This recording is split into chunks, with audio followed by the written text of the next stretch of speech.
Welcome to Colney Talk Podcast.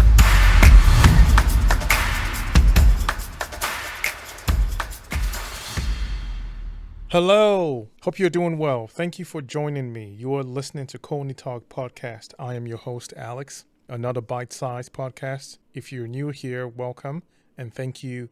Or if you've been listening to the show, glad to have you back. I'll be highlighting my top 3 players who stood out in the game and one player who was the other guy below levels in quality, lacking the sharpness and not producing well enough in the game. But before I get into the game, on a more serious matter, prayers up for Pablo Mari, speedy recovery. Glad he didn't sustain any worse injury from the news. Such a terrible thing to happen to any person, let alone a player. It's just such an unusual series of events there. So wishing him full recovery and hope he gets back on his feet and playing his game and what he loves to do. And I'm hoping to hear more good news about this. About the game, it's Europa League return leg against PSV. What an embarrassing defeat this game. Slow start in the game. Arsenal dominated possession, but very little to show on the dominance in possession. Passes not flowing to the final third. Nketiah trying his best to stay alive or show something. A shot across the bow with PSV's first goal cancelled by offside. And then PSV looking very threatening when they're on the ball and defending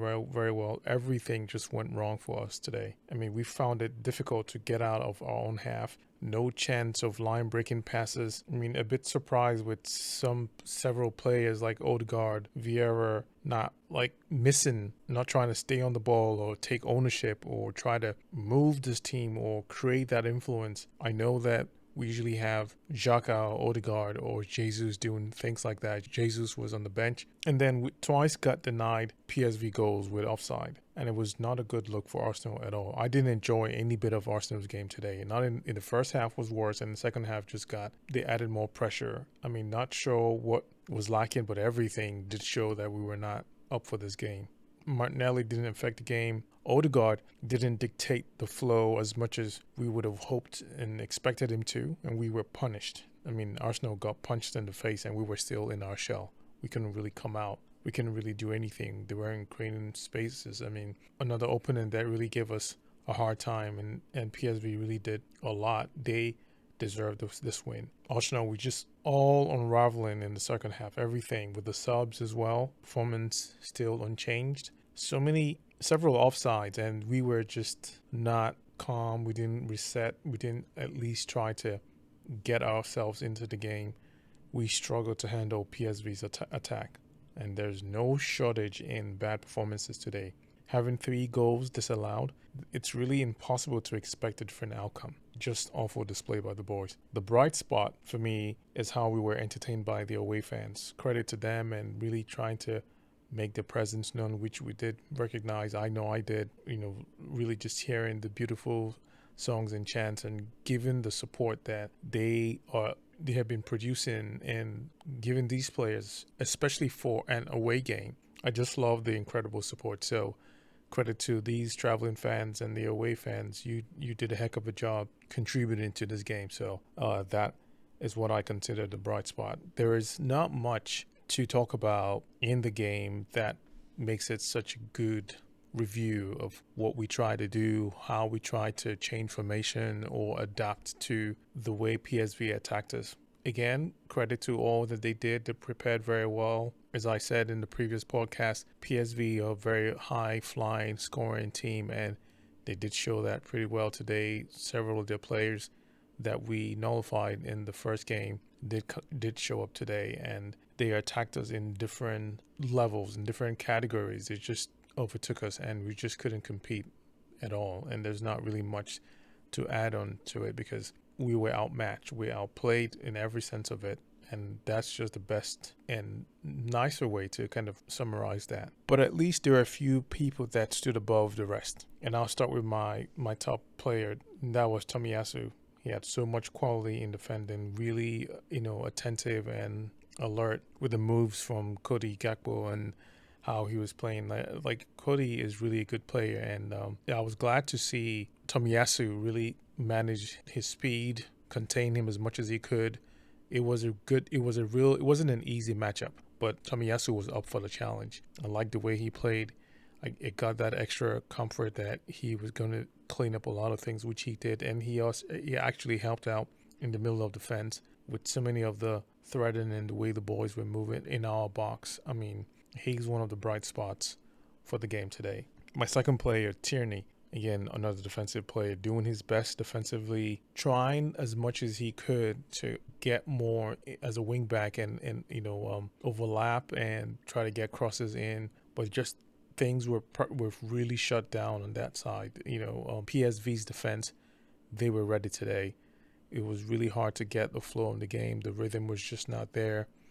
But as far as defending goes, Tierney did help in nullifying the speedy, players that they had and try to slow things down a bit. So I'll give him he takes the second spot for the top three players. And my final player, Xhaka, doing what Xhaka typically does as far as managing and trying to keep some composure, even in the light of how we performed today. He tried to do things that could contain the pressure of the attack and try to push us on, in the offense and try to score or do things in the box. He did the most he could, and I'll give him credit for that because we could have left this game with at least easily 4-0.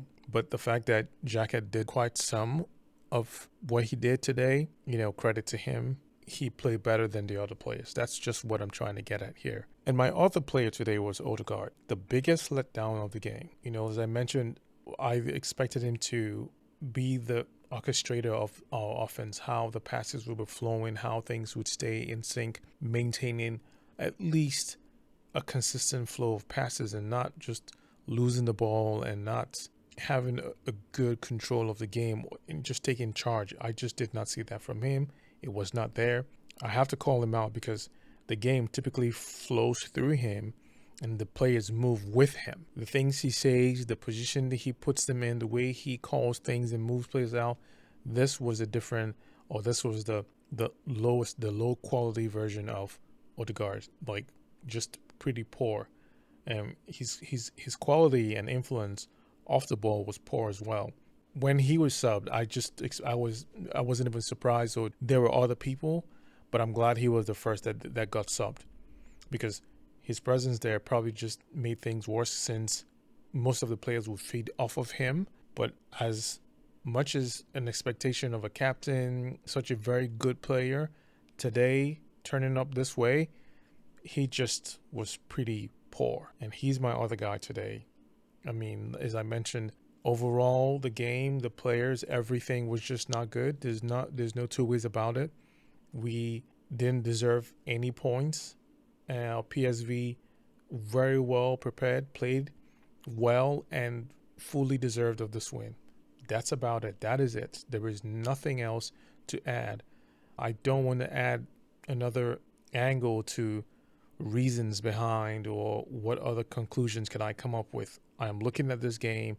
I'm seeing how the players are performing, and everything that has been done so far just was not right. It just was not right, and it's not a good feeling. I know so many Arsenal players felt the same way. Such a big disappointment. I know there are so many other reasons to still be hopeful of where we are as far as Europa League goes and our standings, but we can talk about that after we go back and look at some of these things and maybe hear about what the plans or I don't know, something. Because if we talk about, oh, hey, we're still top of the league in the group, it almost sounds like that is some consolation, which is not. There shouldn't be any room for excuses. This is straight up poor performance, and these players do need to step up and take accountability. Even the subs that came in, I just really wanted to at least see them do. They tried at the very tail end of the minutes in the game, but it was already too late. So we move on. I mean, I'll leave it there for another bite size, folks. I hope you enjoyed this short format because I just want to get in, talk about the game, my top three players, the other guy, and that's it. So please share with your friends and subscribe.